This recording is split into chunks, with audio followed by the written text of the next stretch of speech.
ఆధ్వర్యంలో 78వ స్వాతంత్ర్య వేడుకలలో ఆర్డీఓ రామలక్ష్మి గారు, కోర్టు జార్జ్ డీఎస్పీ శ్రీనివాసరెడ్డి, పాఠశాల ఉపాధ్యాయులు, నాయకులు ఎంతో సంతోషంగా ప్రజల మధ్య, అధికారుల మధ్య, విద్యార్థుల మధ్య స్వాతంత్ర్య వేడుకలు ఘనంగా చేసుకోవడం జరిగింది.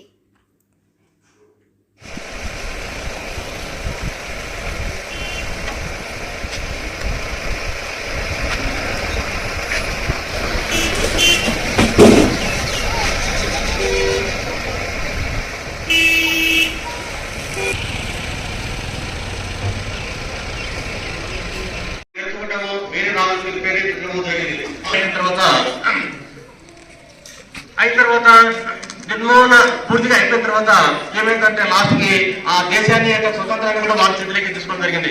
దేశాన్ని మొత్తము పరిపాలన కూడా వాళ్ళని చేయడం జరిగింది.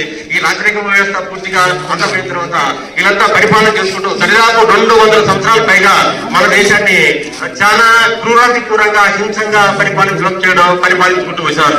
అయితే మన దేశంలో ఉండేటువంటి వాళ్ళు ఏం చేస్తారంటే అభివృద్ధి అనేటువంటి పేరుతో మగవారైతేనేమి ఆడవారైతేనేమి చదువు సంఘటనకి మామూలుగా వ్యక్తి చాకరీగా చేపిస్తూ ఉండేది. ప్రతి తాలూకాలో ఉన్న ఒక ఉన్నత పాఠశాల, తర్వాత ఏదో కళాశాల మాత్రమే ఉండేది. డిగ్రీ స్థాయిలో వచ్చి జిల్లా స్థాయిలో మాత్రమే ఉండేది. ఆ రోజుల్లో బిఏ చదివినటువంటి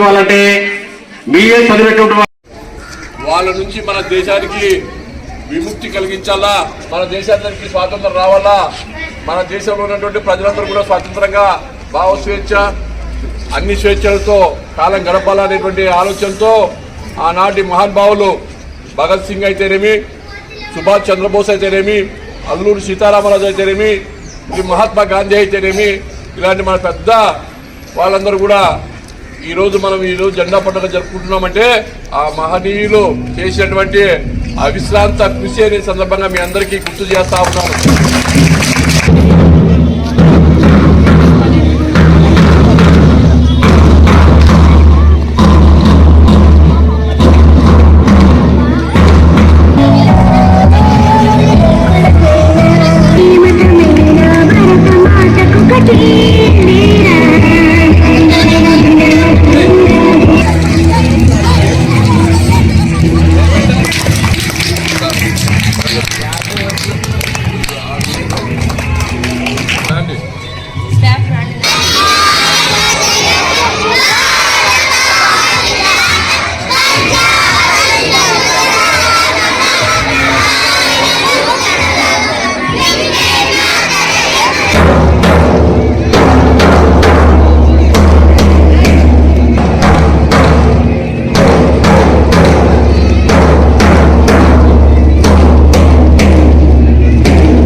మీరందరూ ఎంతో చక్కగా చదువుకుంటున్నారమ్మా.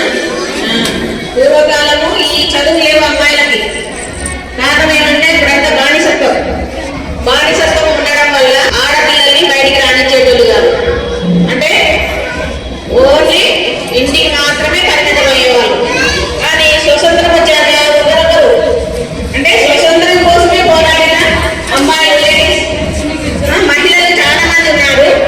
మనకి 1947 సంవత్సరము అర్ధరాత్రి 12 గంటలకి మనకు స్వతంత్రం వచ్చింది. ఎవరు స్వతంత్రం తెచ్చారు తెలుసా మీకు? చాలా మంది గాంధీ, నెహ్రూ, వల్లభాయ్ పటేల్ వీళ్ళందరూ కూడా మనకి స్వతంత్రానికి చాలా పోరాడినారు. వాళ్ళ కుటుంబాలని వదిలేసినారు. ఫస్ట్ వాళ్ళ కుటుంబాలను వదిలేసి చాలా పోరాడి ఈ స్వతంత్రాన్ని మనకు తెచ్చినారు. దగ్గర బ్రిటిష్ వాళ్ళు 200 సంవత్సరాలు పరిపాలన చేసినారు మనల్ని. అంటే మనకి ఎటువంటి హక్కు లేదు. మన దేశంలోనే మనకి హక్కు లేకుండా బానిసలుగా లాస్ట్కి మేము చెప్పింది వినండి, మేము చేసి